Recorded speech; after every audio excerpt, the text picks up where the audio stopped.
प्रेम कर दिया। अग्नि प्रज्वलित के बीच एक और सुग्रीव, एक और श्री राम।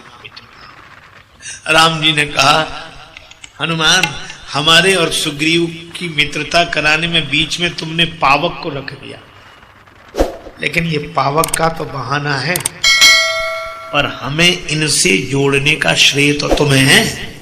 बीच में तो तुम ही हो, हमारे और सुग्रीव के बीच में सेतु का काम तो तुमने किया, तुम हो बीच में, दूसरा कोई होता क्या? सब आपकी कृपा है, हमारा क्या मतलब, स्वीकार करता क्या है, तो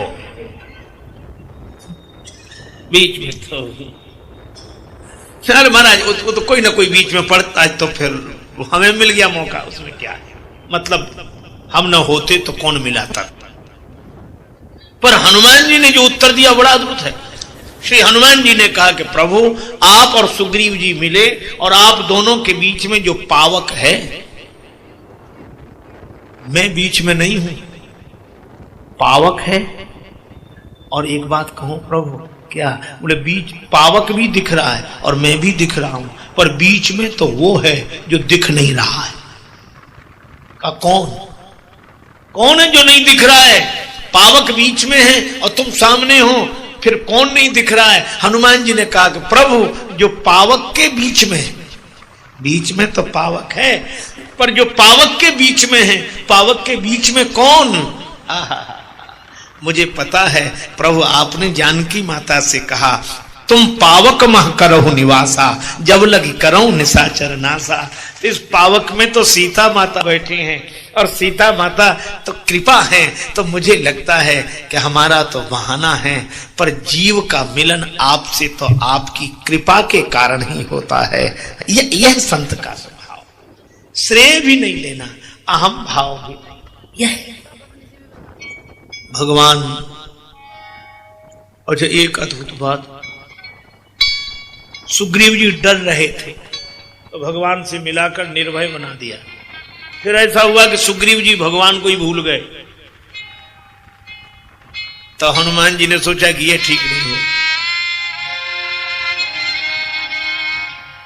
यहाँ पवन सुत हृदय विचारा, यहाँ पवन सुत हृदय,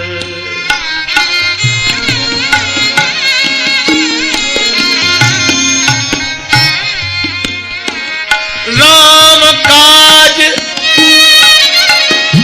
सुग्रीव विसारा,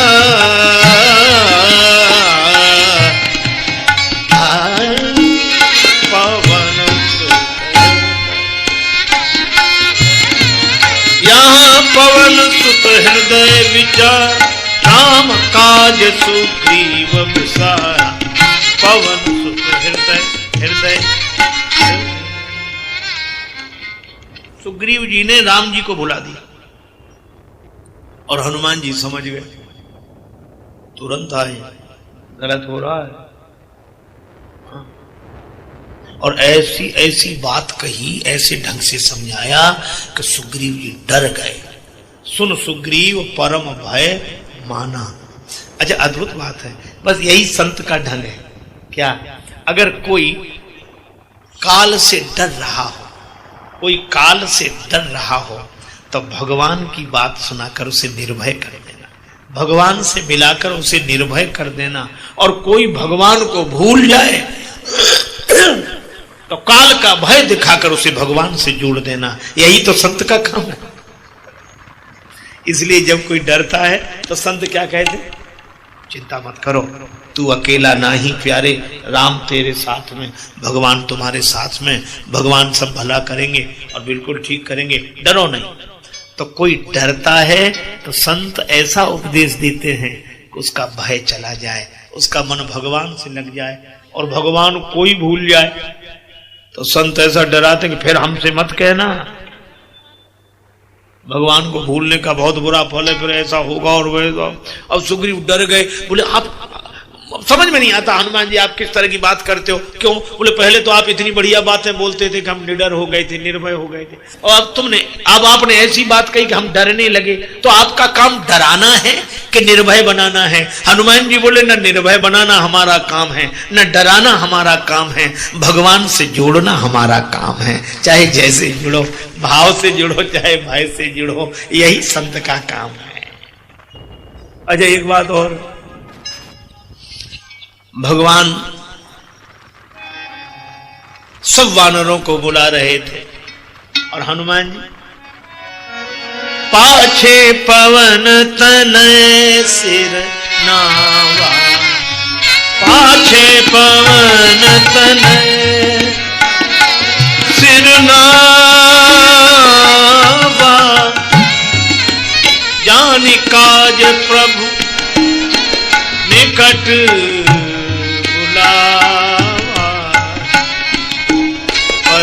शीश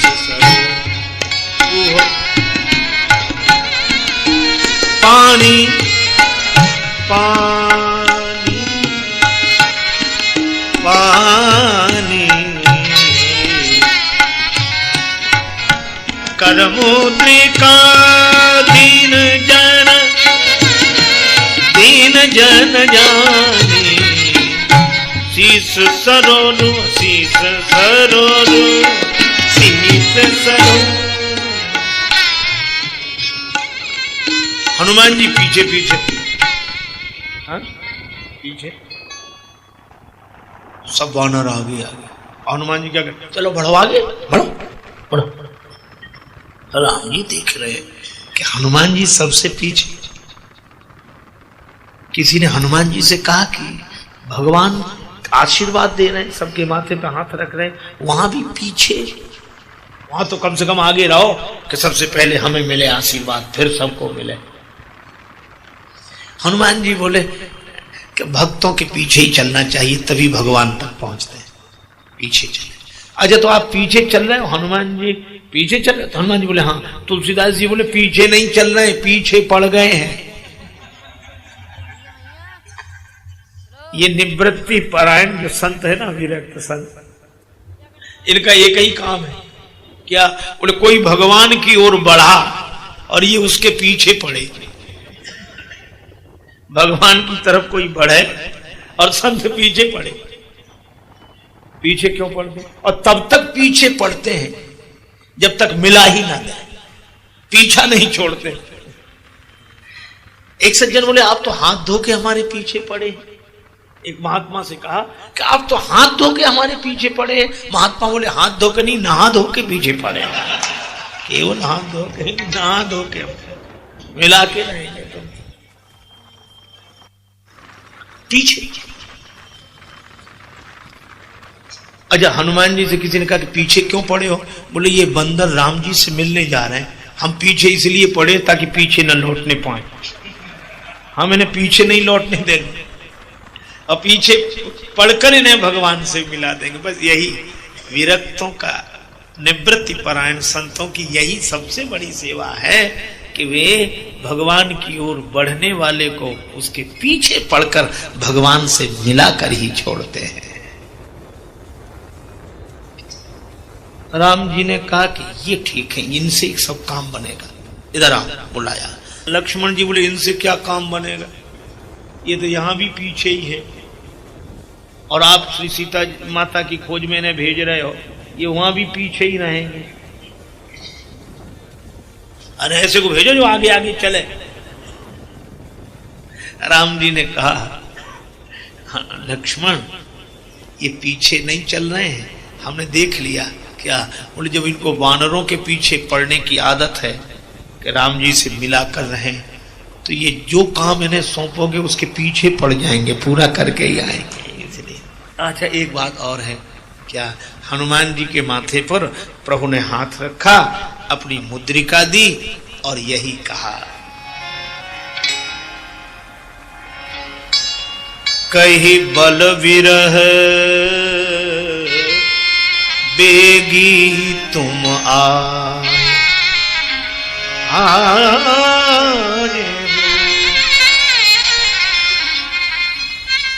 भगवान ने 3 ही शब्द कहे, हनुमान जी बल। सीता जी मेरे बिना बहुत दुखी होगी, निराश हो गई होंगी, तो मेरा बल याद दिला देना कि उदास न रहे।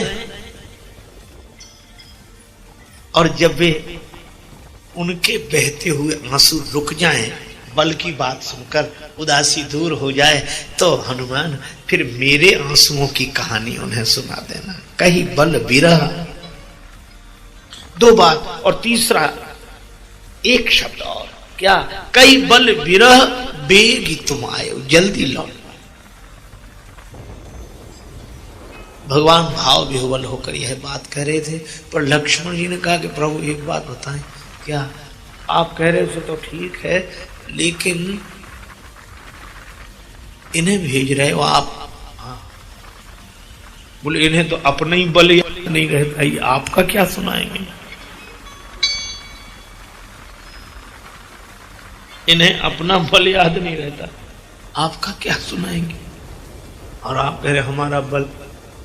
भगवान मुस्कुराए, लक्ष्मण इसीलिए तो भेज रहे हैं। क्या? बोले हमारा बल तो वही सुना सकता है जिसे अपना बल याद न रहता हो, और जिसे अपना बल याद रहे वो हमारा बल क्या सुनाएगा?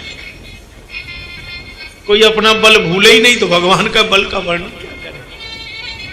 लक्ष्मण जी ने कहा चाहिए तो मान गए, लेकिन इनको विरह का क्या अनुभव? ये तो बाल ब्रह्मचारी है, विवाह होए तब तो विरह होए, विवाह ही नहीं हुआ तो विरह काहे का? एक वकील साहब से एक सज्जन पूछते थे, एक सवाल पूछे, वकील साहब बोले 5 रुपए हैं एक प्रश्न की, पहले सुन लो। तो उन्होंने कहा कि ठीक हम देंगे, लेकिन हमारा एक सवाल। हाँ, उन्होंने कहा एक बात बताइए। वकील साहब बोले हाँ जल्दी बोलो। ये तलाक के लिए सबसे आवश्यक शर्त क्या है? सबसे जरूरी कारण क्या है?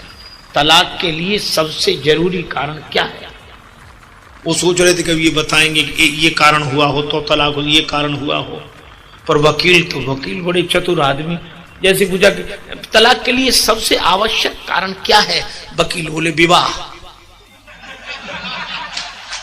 अरे विवाह हो तब तो तलाक हो। बोले ये तो हम भी जानते हैं, ये तो हम भी जानते हैं, और कारण। वकील बोला पहले 5 रुपए दे।